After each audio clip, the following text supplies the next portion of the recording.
Hello, and welcome back to Fl'AwesomeBlossom. My name is Kiki, and I am absolutely delighted that you are here with me today in the little corner of whimsy that I have carved out from my den. Today's episode is another blooming between the lines. This is where we take a popular story, typically a Bible story, and we are going to really sink our teeth into it and bloom it out. We're going to maybe read between the lines and flesh out the story a little bit using a little bit of logic, a little bit of whimsy, and a little bit of faith as well. Because I think that sometimes when we are reading from this book, there's not a lot of details. So there's a huge amount of room for interpretation, which I think is done on purpose so that the people in power who are distributing this and the word can manipulate it into whatever they want. And I'm here to challenge that a little bit. So today we are going to be talking about Daniel and the lion's den, and we are going to bloom between the lines, or bloom between the lions, as it were. So for this story, if you are not familiar with the story of Daniel and the lion's den, then come along on this journey with me. But I want to start at the end of the story, which I know sounds kind of strange, but I want to trust me on this. Just come with me. The reason I want to start at the end is because when Daniel comes out from the lion's den, he doesn't really give a good explanation as to what happened. And I think we're going to start there so we can see how things might be. Okay? So here we are in the book of Daniel, chapter 6, and we're going to start with how Darius, the king who put Daniel in the lion's den, we're going to talk about him. We're going to start with him and how he reacts on the morning that Daniel is coming out from his night with the lions, right? So actually we'll start the night before. So Daniel chapter 6, verse 18. Then the king went to his palace and passed the night fasting. Neither were instruments of music brought before him, and his sleep went from him. Then the king arose very early in the morning and went in haste until the den of the lions. And when he came to the den, he cried with a lamentable voice unto Daniel.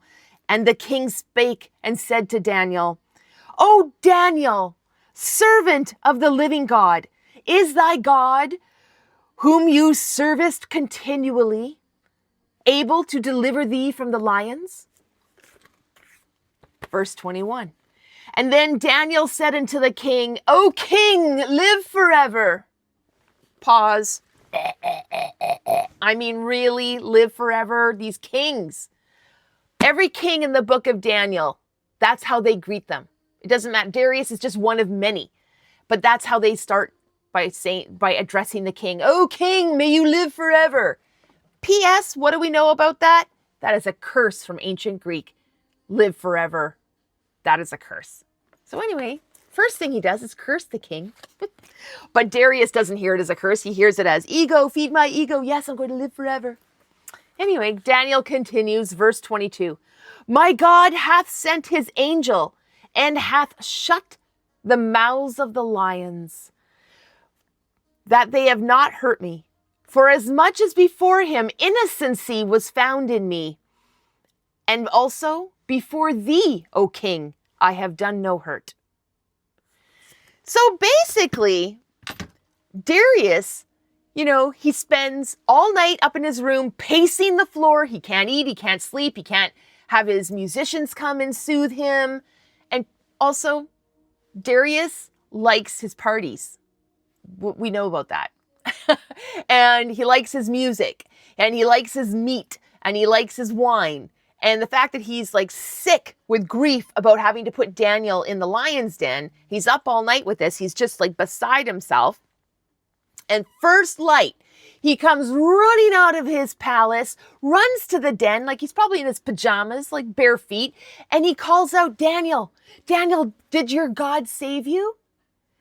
And Daniel's answer was very cavalier. He's like, yeah, my God saved me, sent an angel down that shut the mouths of the lions, and I'm not hurt because God knew I was innocent, so he intervened there. And P.S., you know I'm innocent. I haven't done anything wrong to you.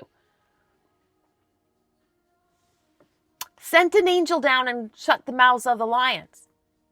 Now, God moves in very mysterious ways sometimes. And I know that this is supposed to be a miracle. It is a miracle that Daniel survived 12 hours locked in a cave with lions, and he came out unscathed. But I don't think miracles happen in the way that we've been told. I think God is a little bit more subtle than his burning bush days, okay? I think, what do you think? Do you think it's more likely that an angel, like a glowing orb of some kind, came down and shut the mouths of the lions? Maybe lassoed their snouts with like a holy something to prevent them from eating Daniel? Or do you think that instead of shutting the lions' mouths, God just moved the hearts and minds of men instead?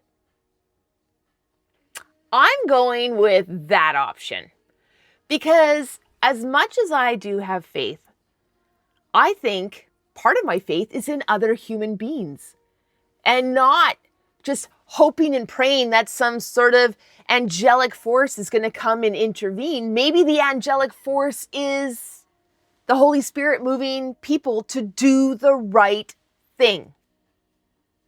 Now, hear me out here. Because what I see is basically people doing people things.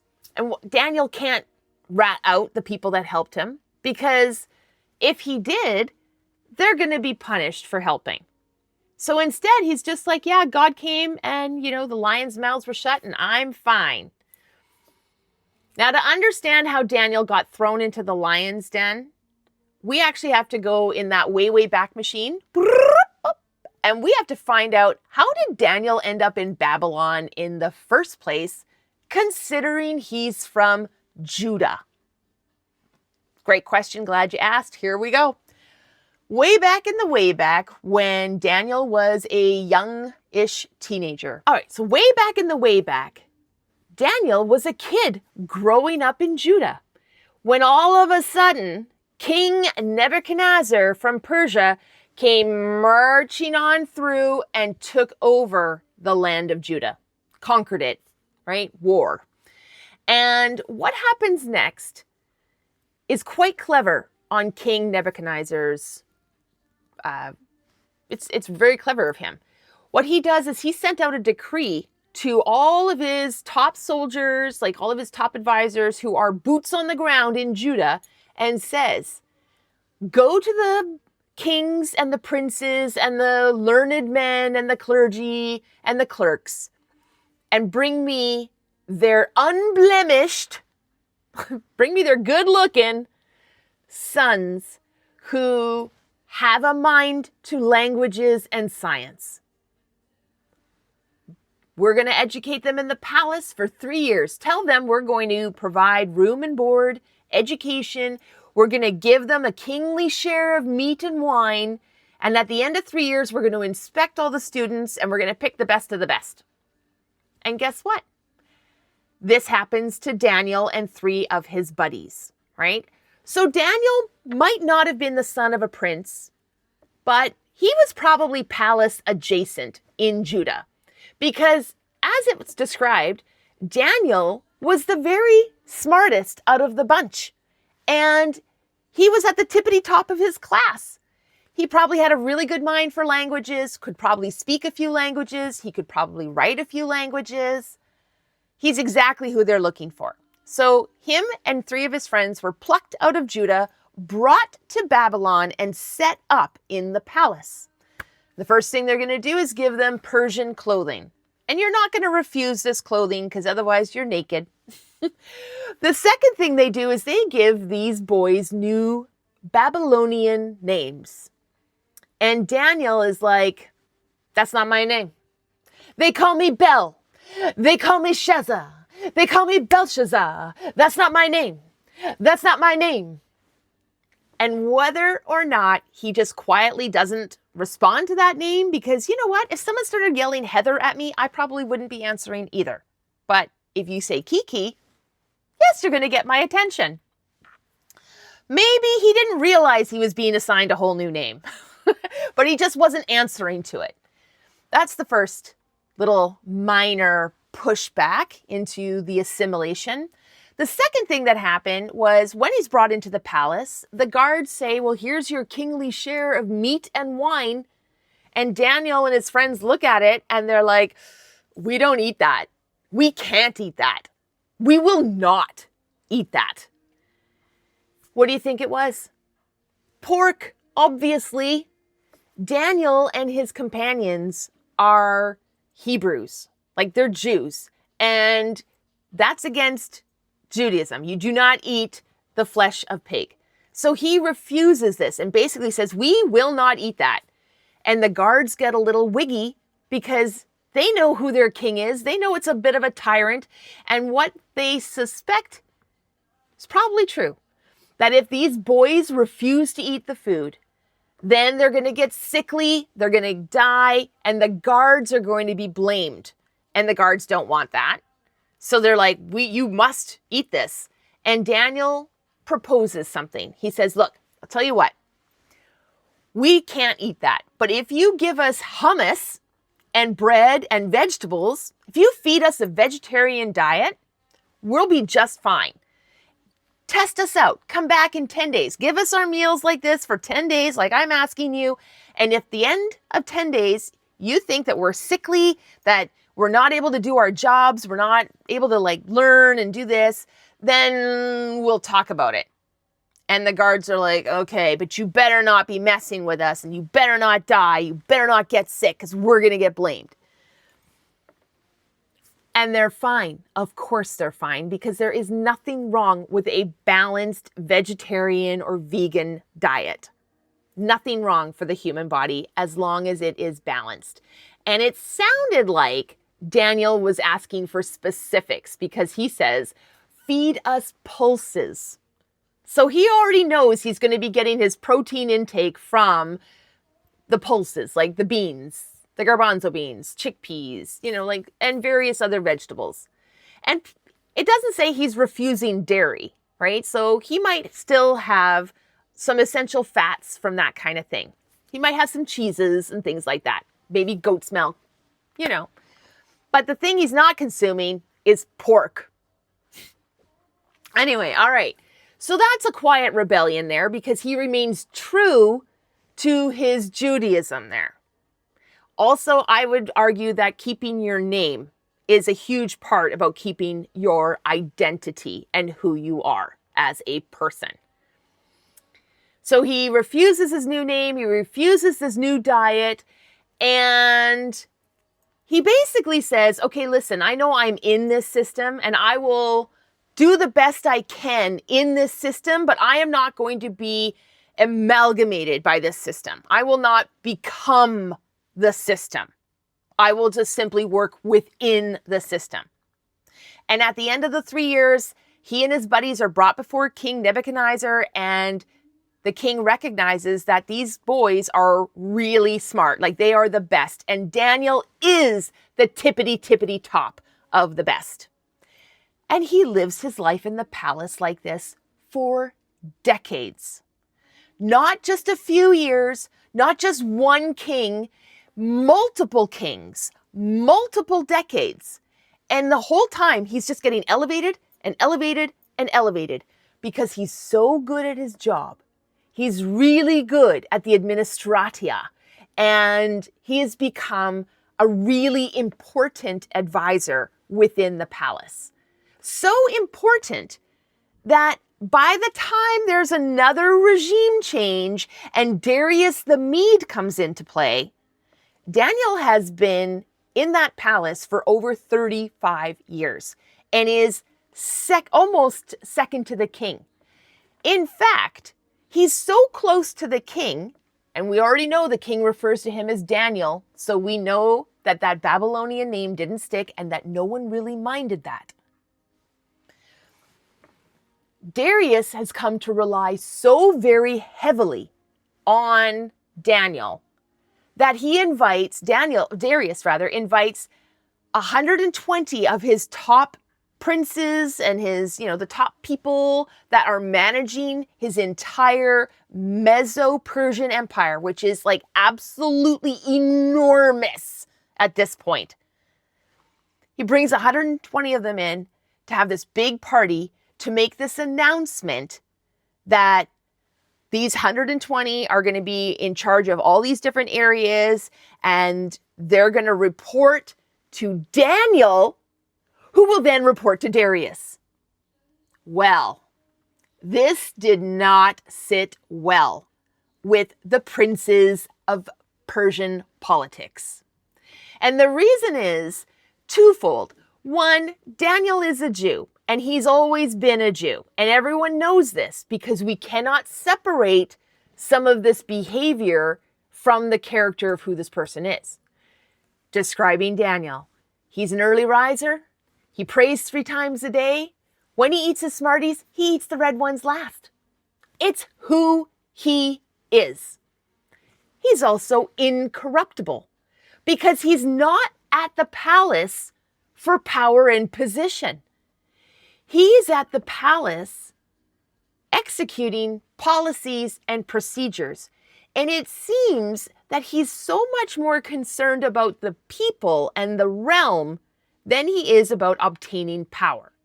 So he just gets given power because he's so good at his job and he's just a good guy.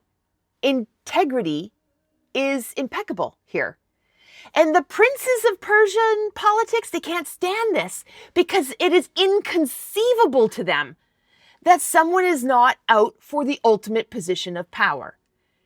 It is inconceivable to all these 120 caliphates that there isn't some political machination going on here with Daniel.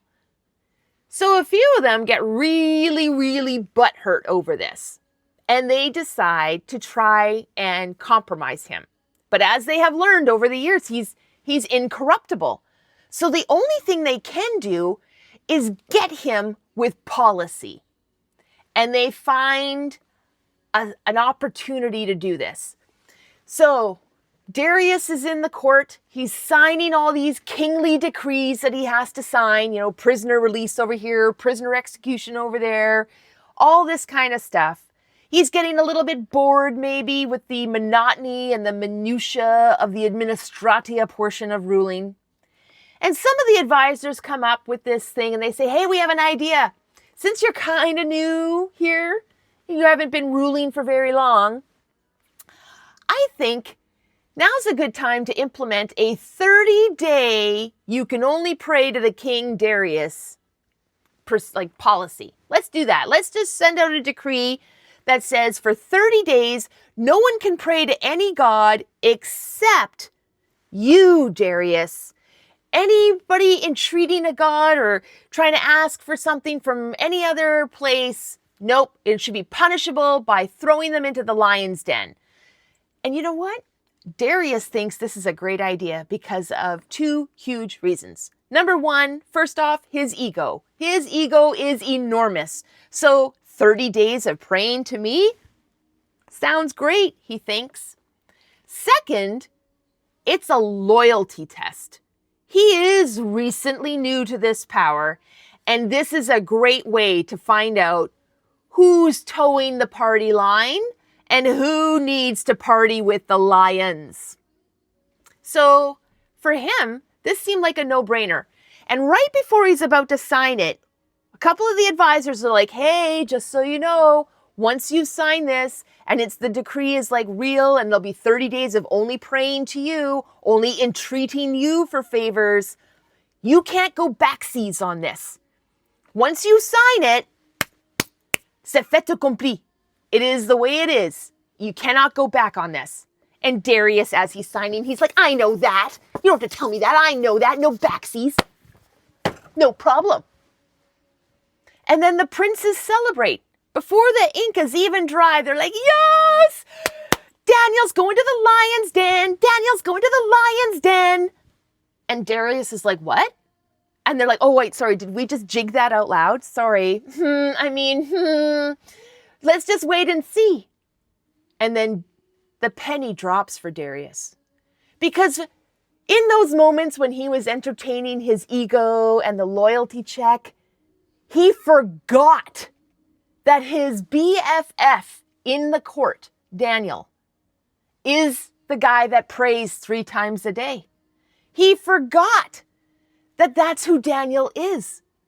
And so it was not going to be a question of if Daniel is going to break this decree. It was literally when. Oh no, is it the Sabbath already? Uh-oh. And so these political rivals of Daniel created this situation knowing that Daniel is who he is. He is not Belshazzar. He's not. He's Daniel. He's the guy that wakes up early. He's the guy that prays 3 times a day. He's the guy that eats the red Smarties last. Oh, sugar. And Darius immediately regrets his decision and tries to be like, hey, is there a backsies? There wasn't. And so he's sick to his stomach about this because he can't do anything but throw Daniel into the lion's den. And it's really a precarious position for Darius because if he does save, he's like, no, just like make an exception for this guy. Well, he undermines everything. And he's very likely to be, cooed out of there pretty quick. Oh, well. So Daniel gets taken by the guards and he's thrown into the lion's den. And this is the point in the story, right? Where when Daniel comes out, he doesn't give any details. He doesn't say, yeah, I stood at the back of the wall and I just tried to be small and didn't try to aggravate the cats. No, he didn't say anything like that. He just leaves it really mysterious and says, my God intervened by sending an angel. But you don't live at that palace in Babylon for 30, 35, 40 years without making a friend or two. So I think it's a little more human than is Daniel's making it out to be. I bet he gave some advice to some of the guards. I bet he became friends with guards that were guarding the king because sometimes soldiers just stay in their positions no matter what general's in charge. Sometimes. I bet a guard at the palace was friends with Daniel. I mean, all the accounts here say he's a man of integrity, right? And a man like that makes good, loyal friends. If he's giving back his portion of pork, maybe the guards are happy about this. Maybe the cook is happy about this. Maybe there's a guy in charge of the menagerie where the lions live, right? So do you know what a menagerie is? It's like a fancy zoo for rich people. And the Prince of Persia, Darius, had this incredible menagerie. And it had been part of the Persian Empire for decades. It's a power play to have apex predators on your property that you can bring out for ceremonial killings and basically a power display. And so maybe people are being publicly executed by these lions because it is a way of showing power. But guess what? When the king travels around, so does some of his menagerie, and people are going to know how to care for these animals and sedate them for travel. So I imagine that the story of Daniel in the lion's den, from the time he's brought by the guard to go to the lion's den to the time that he is brought out, I imagine an entire hangover movie Babylonian edition, complete with Bradley Cooper as Persian guard number 1, Ed Helms as maybe the cook who's been getting all these extra portions from Daniel. And then, of course, we've got Zach Galifianakis as the absolute weirdo guy who is in charge of the menagerie, who would know about sedatives required for these animals.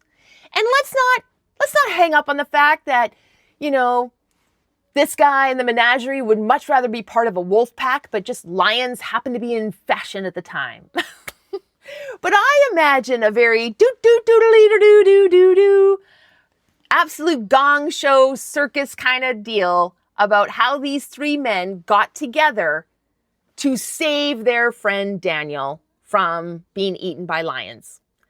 And I can just imagine when Daniel is being yanked out of the court and being pulled over to the lion's den, that the conspirators who manipulated the situation to try and get rid of Daniel were like, "Bye, Daniel. Hope you survive the night in the den. Hope your God saves you. Thoughts and prayers." And then, of course, we've got the menagerie guy who, like I say, knows how to sedate these cats. And maybe he puts these things, something ancient and something narcotic, in a bunch of food, and he calls that thoughts and prayers. I can just see it. Daniel does not necessarily survive because God came in and shut the mouths of the lions. I think it's much more human. I think God acts through the hearts and minds of men. And because Daniel was such a good guy, and because he acted in integrity, and because he was so important to the empire at that time as an advisor to the king, I think people conspired to ensure that he was going to survive. And Daniel can't rat these people out. So he can say an angel came and shut the mouths of the lions, because that's true. Have you ever been in a situation where you're very upset? Maybe you're emotional, something's going on, and you're having a moment. And suddenly, seemingly out of nowhere, a person appears to give you just that right piece of advice, just that one bright smile, just that one thing that makes you think, oh, that person was my angel in that moment. Because that's what I truly believe. And I think that that's what this book has been trying to tell us in various stories and in various ways. The kingdom of God is within you. It is within your power to act in what is right, to act in what is good, and to do those things. And when you come across evil or manipulations or political machinations or things that are opposite to life and love, it is your duty, and it is sometimes inspired, feeling maybe like a download, feeling maybe like you are possessed by the Holy Spirit. You are acting in accordance with life and love to do the right thing. And it doesn't make it less miraculous. Because honestly, for God to move the hearts and minds of men to do the right thing, sometimes he must be up against such a struggle. But when the hearts and minds of men are moved and we do the right thing, well, it is nothing short of miraculous what we cannot accomplish. I mean, truly. So, maybe this gave you a different perspective on the whole story of Daniel and the lion's den. Maybe it made you think about how you define miracles. Maybe it makes you think about how many holes are in all these stories where people in power might just be dropping in what they want you to think about it. And I am challenging you to think about these stories and to imagine real scenarios, real dead crunchy frog leg events that would have happened. So that's my take on it. And that's how we bloomed between the lions in this particular episode. I hope that it gave you a new way of looking at things. Yeah. Anyway, until next time, my darling dahlias, mes petits choux, and my precious petals. Live your life in full-on Fl'awesome Blossom. I'll see you next time.